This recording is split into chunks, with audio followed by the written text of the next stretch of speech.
Welcome back to my channel. So today's question is, in the figure, curved lines represent equipotential surfaces.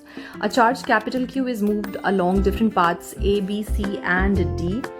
The work done on the charge will be maximum along the path. तो maximum का पूछ रहे हैं कि कौन से path के along हमें maximum काम करना पड़ेगा charge Q को move कराने के लिए.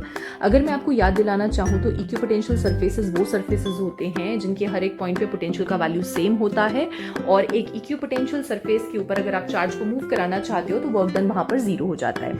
Also अगर work done के लिए मैं आपको याद दिलाना चाहूँ formula, तो work done is simply given by, आप जिस भी charge को move कराना चाहते हो और potential का difference आप वहाँ पर लगा देते हो, मतलब कि जो भी आपका फाइनल पॉइंट का पोटेंशियल है माइनस इनिशियल पॉइंट का पोटेंशियल, कुछ इस तरह से आप निकालते हो वर्क, राइट. तो अगर मैं पाथ ए की बात करूं तो पाथ ए में आप क्यू को यहाँ से यहाँ लेकर जा रहे हो और 10 वोल्ट का ही इक्विपोटेंशियल सरफेस है, तो बेसिकली सेम इक्विपोटेंशियल सरफेस पे आप काम कर रहे हैं. तो ए के लिए जो आपका वर्क डन है वो तो देखो 0 हो जाएगा, ठीक है. अगर मैं बी वाले पाथ की बात करती हूँ और अगर आपको वहाँ पे वर्क निकालना है तो आप 10 वोल्ट वाले इक्विपोटेंशियल से आप 15 वोल्ट वाले 15 वोल्ट वाले इक्विपोटेंशियल पे जा रहे हो, तो क्यू को आप यूं कुछ इस तरह से निकालोगे, मल्टीप्लाई करोगे. फाइनल है 15 minus 10 which is nothing but what 5Q.